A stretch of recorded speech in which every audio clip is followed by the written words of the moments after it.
Mungkin juga dia tidurnya sama dengan si Umi, mungkin canmanin apa sarua gitu. Anak pikir kalaupun anak tertarik dengan dia, satu saat akan begitu juga. Kalau begitu besok lusa begitu. Hati-hati kemudian menisbatkan jadi gitu. Bahasa Kang Agung merevitalisasi pernikahan kamu. Kalau bahasa sederhananya membaguskan kembali kami. Jadi aja nama usaha teh lain ulah pendidikan itu kan yang badeka salat tak harus yang badek cakal aja nama itu. Nah, sekarang diyakini kalau mengagungkan karena merevitalisasi tadi contoh yang ada sekarang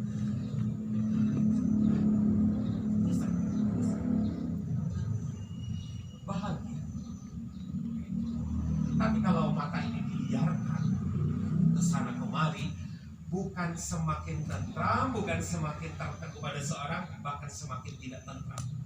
Dan bahkan muncul kalau kita beriman, muncul merasa berdosa.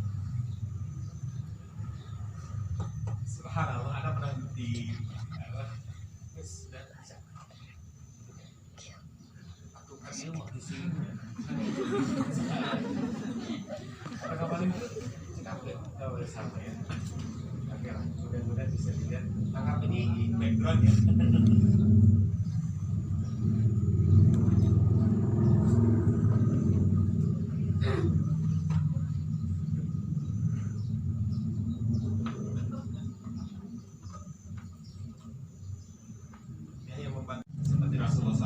Jodoh sejatinya adalah Siti Khadijah. Meskipun Siti Khadijah nikah ke Rasulullah di nikahan keberapa coba tahu nggak? Siti Khadijah nikah ke Rasulullah nikah keberapa tahu nggak? Nikah keberapa? Nikah ketiga. Tapi kemudian Allah nisbatkan jodoh sejatinya Khadijah dan jodoh sejatinya Rasulullah adalah mereka. Begitu. Meskipun ada Aisyah yang lebih muda, lebih cantik dia, bahkan di hadapan Siti Aisyah sekalipun Rasul mengatakan Khadijah tidak tergantikan di hatiku. Jadi itu di antara. Nah inilah jodoh idaman yang harus kalian minta ke Allah, yang harus kalian cari dengan sekuat tenaga. Sekali lagi dengan keimanan penuh. Ya. Baik kita lanjut. Ini dia. Quran surat Al-Imran ayat 26 dan 27 itu sunnah dibaca tiap hari. Halo, sudah terbiasa belum? Dengan Allah. Jadi harus menempuh jalan yang benar. Nih, musibah-musibah pacaran. Ini jalan yang tidak benar dulu ya. Nanti insya Allah selain jalan yang benar. Musibah-musibah pacaran apa aja? Orang yang pacaran itu hatinya hanya ingat kepada yang disukai.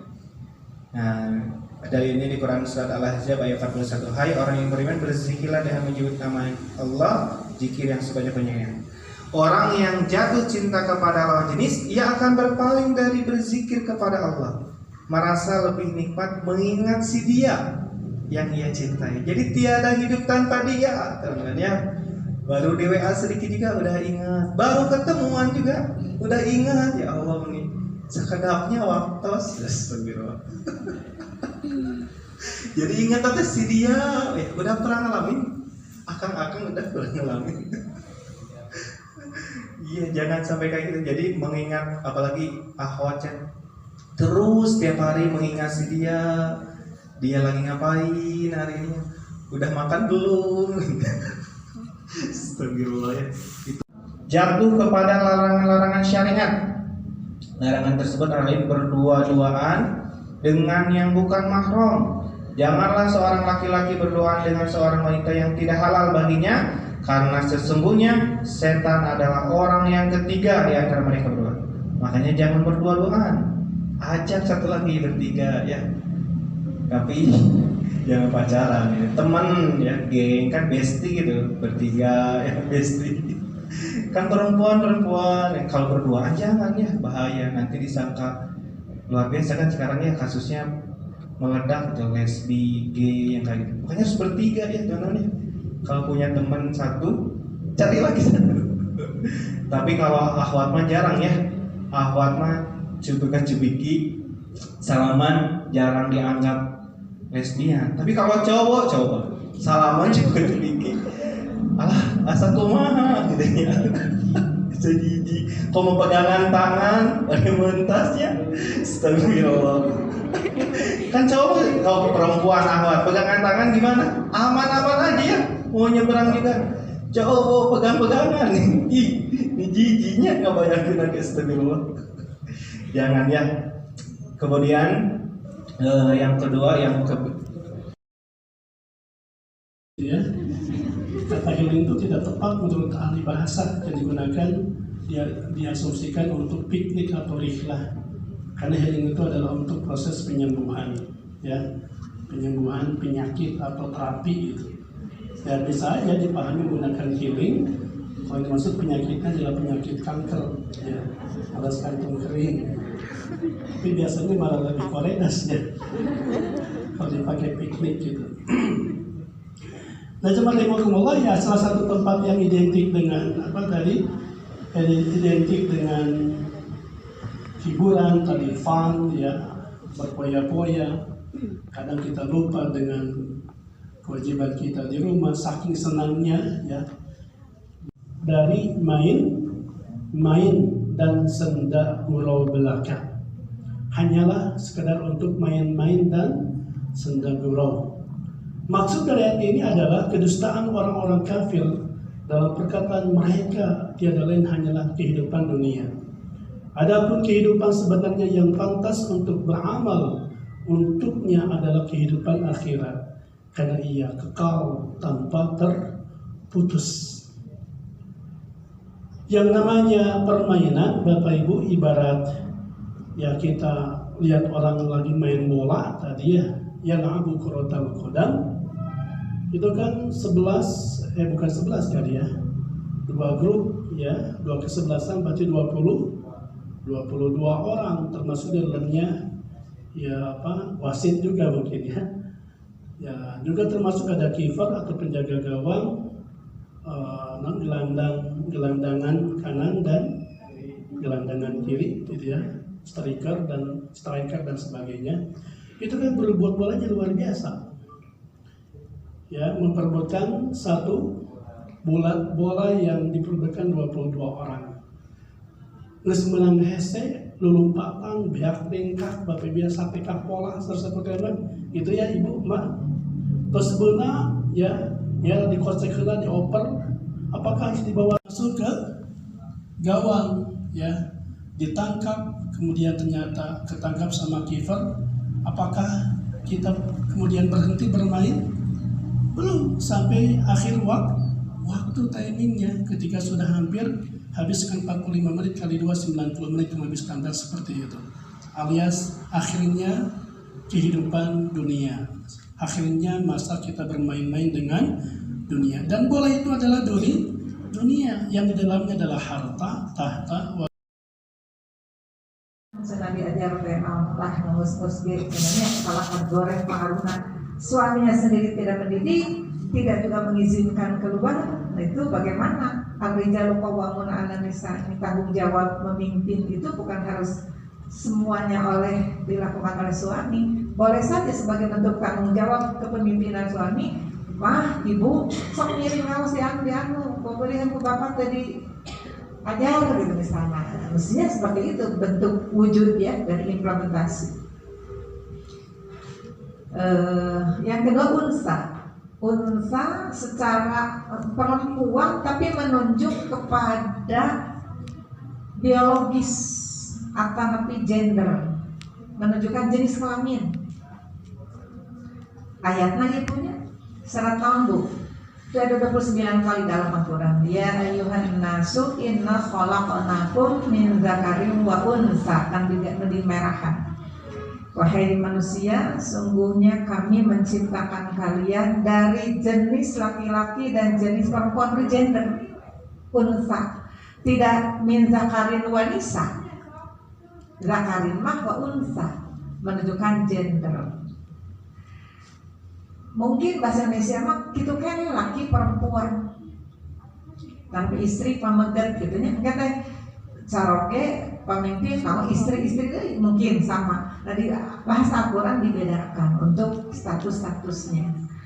Yang unsa menunjukkan jika itu akan menggambarkan dua jenis, laki perempuan, gender. Ya.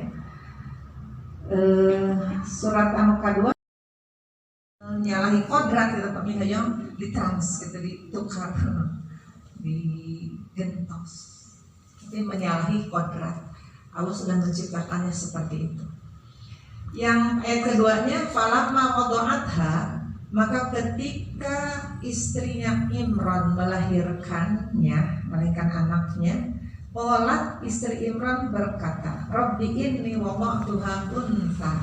Ya Tuhanku, aku melahirkan anak ini perempuan. Nah berarti ke jenis kelamin perempuan. Ia gambaran lambu, cerita tentang istri Imran, Hannah binti Fahud, yang sudah tua oleh Allah diberi rizki anak. Tentu seorang yang mendapatkan anak biasanya yang lambu, putra anak yang istri pamegat, yang pamegat pelanjut. Yang diharapkan oleh Imran itu adalah laki-laki, tapi ternyata Allah memberikannya perempuan. Nah, sanes ini wadong Tuhan nisa, ini wadong Tuhan unsa. Aku melahirkannya perempuan. Siapa Bu? Maryam teh. Kemudian al-mar'ah. Tapi dalam kondisi kecewa, sakit, dan nyesek itu, orang yang sabar, dia mampu menahan diri dari sifat kegundahan dan emosi. Meskipun nyesek, tapi dia tidak melakukan sesuatu yang salah. Menurut Bapak Ibu sekalian, saat Rasulullah pergi ke masjid, kemudian ada yang meludah di depannya, pergi lagi ke masjid, ada yang meludah di depannya, pergi lagi ke masjid, ada yang meludah di depannya. Apakah Rasulullah tidak merasakan apa-apa? Rasulullah merasakan apa-apa karena Rasulullah itu manusia biasa, tapi beliau sabar. Kieu atuh bayangkeun heula, Bapak Ibu keluar masjid, Bapak Ibu nganggo sandal, tiba-tiba digigirin Bapak Ibu. Ente nyiduhan Bapak Ibu, ente ngan nyidu di payunan Bapak Ibu. Terus Bapak Ibu lihat ke orang itu nyidu lagi. Pas dilihat, dia lihat, kemudian dia meludah lagi. Kan makin yakin bahwa tujuan meludahnya itu ke kita. Perasaan kita bagaimana? Sakit. Apa yang akan Bapak Ibu lakukan kalau ada orang yang begitu? Minimal mureleng bari mana? Leres tadi. Laras. Nah, Rasulullah itu merasakan apa yang Bapak Ibu rasakan dalam kasus tadi. Tapi karena Rasulullah adalah pribadi yang sabar, dia mampu menahan diri. Sanes teu bisa ambek, sanes teu. Dari sabar itu dapat dilihat dari anggota tubuh ya yang terarah. Jadi tidak melakukan sesuatu yang tanda kutip bodoh begitu ya. Yang saya ketahui, kalau orang ya sedang diuji dengan sesuatu yang menuntut dia sabar dan dia adalah orang yang terbuka, artinya orang terbuka dapat stimulus sesuatu yang membangkitkan emosinya, maka dia akan merusak sesuatu. Itu orang yang terbuka. Kalau orang yang tertutup ya mendapatkan suatu tekanan, maka dia akan merusak dirinya sendiri, akan menyakiti diri sendiri. Ya kan, kalau dalam kasus umum misalkan putus cinta ya. Putus cinta itu ada yang bunuh pacarnya atau ada yang bunuh diri karena putus cinta. Nah itu tipe orang yang terbuka dan orang yang tertutup. Nah orang yang sabar itu baik terbuka atau tertutup, dia akan tetap memiliki sikap yang terarah. Lamun terbuka ngarusak barang, ya. Lamun nuju teh hapok TV misalkan eleh nonton bola hapok TV-na sampai kapupus begitu ya. Iya. Di antaranya begitu, itu orang yang terbuka. Orang yang tertutup apa yang terjadi? Kalau dia merasa kecewa, dia tidak makan 2 hari, tidak minum, atau misalkan menyakiti diri sendiri. Berarti dia punya sikap yang tidak terarah. Harusnya orang yang sabar itu seorang ayah, seorang ibu yang begitu sibuk dengan pekerjaannya, mereka memiliki sebuah prinsip bahwa waktu adalah uang. Suatu malam anaknya bertanya kepada ayahnya, "Ayah, sesibuk apa sih ayah kerja?" "Ya begini nah, ayah berangkat subuh, pulang malam, tengah malam, kadang-kadang tidak tidur gitu." "Emang ayah digaji berapa per jam?" Dia tadi ke atas, "Ayah, kebetulan celengan aku ada 1 juta. Aku mau minta waktu ayah, tolong jam 11 datang ke sekolah karena aku dibagi repot dan orang tua harus hadir saat itu." Sampai segitunya Bu ya. Kadang-kadang standar kita itu harta terus.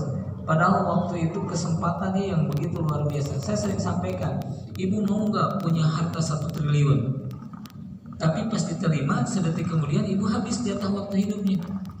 Kan untuk apa punya 1 triliun kalau ibu tidak bisa menikmatinya? Bapak ibu yang bekerja, yang berbisnis, untuk apa Bapak Ibu berbisnis? Untuk membahagiakan anak dan istrinya. Padahal banyak orang yang kehilangan suaminya, kehilangan ibunya gara-gara suami dan ibunya berbisnis. Tolong lihat kembali tujuan kita. Sikapi semua itu dengan kesabaran. Begitu sabar, begitu ya. Kadang-kadang setan itu betul-betul pintar ya, memanipulasi gitu aktivitas kita sehingga yang tadinya tujuannya mulia, Bapak Ibu bekerja ingin membahagiakan anak dan istri, tiba-tiba Bapak Ibu bekerja sampai lupa kepada anak dan istri. Jangan ya, waktu itu mahal. Waktu itu modal yang luar biasa yang lebih mahal daripada harta. Nah, di antaranya begitu. Maka Bapak Ibu sekalian, perkara orang yang beriman. Karena segala urusan orang yang beriman ini menjadi baik. Dan hal yang demikian tidak terdapat kecuali pada orang-orang yang beriman. Bagaimana baiknya kehidupan orang yang beriman? Kalau dia ingatan saya dulu, Bapak Ibu bingung, kemana ya? Kemana ya? Subhanallah, luar biasa. Saya pernah menyaksikan sebuah tayangan kisah nyata seorang atlet yang di sore hari berlatih keras, pagi hari itu tidak bisa diperiksa ototnya bagus, tulangnya bagus, ada masalah fisiknya, sampai dokter kena memeriksa, kemudian dia mendapatkan sebuah ilham gitu. Ternyata persoalannya itu bukan di fisik, tapi persoalannya itu di ingatan. Jadi si atlet tersebut seperti lumpuh itu bukan karena lumpuh, tapi karena ia lupa cara menggunakan organ tubuhnya. Subhanallah. Jangan coba bayangkan apa yang akan terjadi dalam hidup kalau mata itu tidak bisa membedakan warna. Maka boleh saya hitam, rektor hitam, isu hitam, ini hitam, karpet hitam, udara hitam, tembok hitam, semua barang hitam, semua orang hitam yang sama. Kira-kira kelihatan ada sesuatu? Subhanallah. Maka kalau hati ini melihat kebesaran Allah dalam penglihatan mata, alhamdulillah. Telinga mendengar, maka biarkan telinga mendengar, tapi hati merasakan kebesaran Allah dari apa yang kita dengar. Dan suara kayak merdu, kayak mungkin. Saya masih ingat ya, ini kisah motivasi nih. Mudah-mudahan jadi inspirasi juga bagi suami istri di rumah. Pak, pasangan yang terbaik itu kadang-kadang bukan pasangan yang kita kira. Nih ceritanya, ini mah bonus ya, karena hari ini materi penutup, jadi tinggal kesimpulan. Begini Bapak Ibu sekalian, ada suatu hari seseorang yang kisah nyata ya, dikisahkan dunia tentang orang yang ikut berteori bermain begitu. Dia ikut di pertandingan yang menguji talentnya, dia seorang penyanyi berbakat. Kemudian karena nyanyinya bagus, kemudian dia menang di perlombaan itu. Kemudian dia berpikir, wah kalau kali mau menikah, saya harus menikah dengan seorang komposer, seorang yang mengerti nada, nanti dibikinkan lagu, diperbaiki dan sebagainya. Kemudian dia mencari itu, menikahlah dia dengan seorang komposer. Apa yang terjadi? Hari pertama dia tersenyum saat saya menikahkan, hari kemudian dia minta suamiku aja. Yang beriman kepada Nabi belum bertemu dengan Nabi. hasratnya ingin bertemu lagi Nabi luar biasa. Karena ketika mendengar namanya beriman, kemudian hatinya bergetar, ingin sekali.